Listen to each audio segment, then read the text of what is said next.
તિથલ સાંઈબાબા મંદિર પાછળ ઝાડીમાં 3 કિશોર મિત્રો મળીને એક યુવતી પર સાગ માટે શું કર્યું કે ધરપકડ કરાઈ। સોશિયલ મીડિયા પર થયેલી મિત્રતા એક કિશોરી માટે કાળ બની ગઈ। વલસાડના તિથલ સાંઈબાબા મંદિર પાછળ ઝાડીઓમાં 3 કિશોર મિત્રોએ મળીને એક કિશોર યુવતી પર ઘટનાને અંજામ આપ્યો હતો। વલસાડ સિટી પોલીસે આ મામલે પોસ્કો એક્ટ હેઠળ ગુનો નોંધી ત્રણેય કાયદાના સંઘર્ષમાં આવેલા કિશોરોને ડિટેન કર્યા છે। જો આ વિશેષ રિપોર્ટમાં કેવી રીતે ઇન્સ્ટાગ્રામની મિત્રતાનો ગેરલાભ ઉઠાવી આ ભયાવહ ઘટનાને અંજામ આપવામાં આવ્યો। વલસાડના પ્રખ્યાત તિથલ સાંઈબાબા મંદિર પાછળ આવેલ અવાવરૂ જગ્યા અને ઝાડીમાં એક યુવતી સાથે સામૂહિક દુષ્કર્મની ઘટનાને અંજામ આપવામાં આવ્યો છે।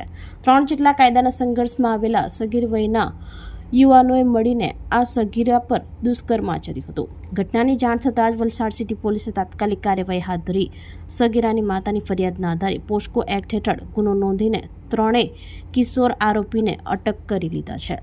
આ સમગ્ર ઘટનામાં સોશિયલ મીડિયા પર થયેલી મિત્રતા પણ સામે આવી છે અને વાલીઓ માટે લાલબત્તી સમાન કિસ્સો નોંધાયો છે।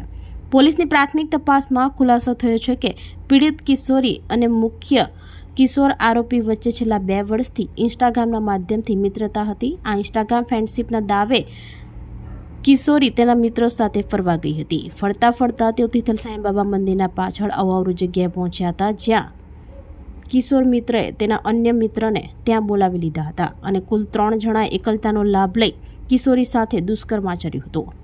ઘટના બાદ યુવતી અત્યંત ગભરાઈ ગઈ હતી અને ડરના મારે એક જ જગ્યાએ સંતાઈ ગઈ હતી। રાત્રે મોડ સુધી દીકરી ઘરે ન આવતા ચિંતિત પરિવારજનોએ તેની શોધખોળ શરૂ કરી હતી।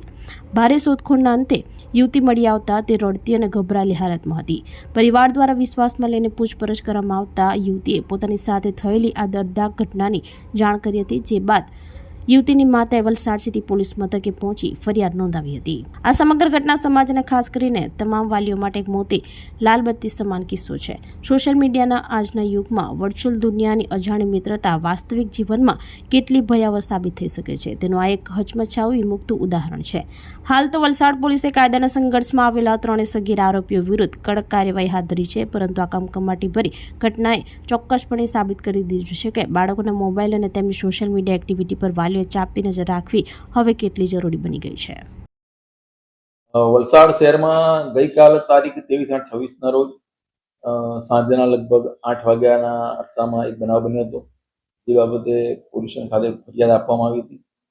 ફરિયાદીની માતાએ આ ફરિયાદ આપી હતી, જેમાં પોક્સો હેઠળ એક જે દીકરી છે એની પર 3 લોકોએ દુષ્કર્મ કરવાનું જાણવા મળેલું હતું। એની ફરિયાદ નોંધી પોલીસે આગળ તપાસ હાથ ધરી હતી, જેમાં જે 3 બાળ કિશોરો કાયદાના સંઘર્ષમાં આવેલા કિશોરો સંડોવાયેલા હતા એને હાલમાં ડિટેન કરવામાં આવેલા છે। એમની પૂછપરછ દરમિયાન આ જે દીકરી હતી એ ઇન્સ્ટાગ્રામ દ્વારા સંપર્કમાં આવેલી હતી અને કાલે 2 મિત્રો સાથે ફરવા ગઈ હતી, એમાં તિથલ સાંઈબાબા મંદિર પાછળ આવેલ અવાવરૂ ઝાડી ઝાંખરામાં આ બનાવ બન્યો હતો અને પછીથી એના એક મિત્રને બોલાવી લેતા કુલ 3 જણાએ આ છોકરી સાથે દુષ્કર્મ આચર્યું હતું।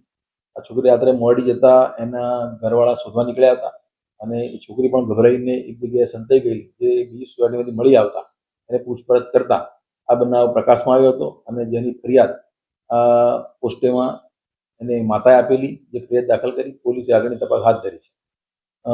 સગીરા જે એક કાયદાના સંઘર્ષમાં આવેલ કિશોર છે એની સાથે લગભગ 2 વર્ષથી ઇન્સ્ટાગ્રામથી ફ્રેન્ડ તરીકે રિક્વેસ્ટ મોકલી એના ફ્રેન્ડ તરીકે સંપર્કમાં આવેલી હતી અને એ પછી બંનેના પરિચય ચાલુ થતો એવું હાલ સુધી પ્રાથમિક તપાસમાં ખુલેલું છે।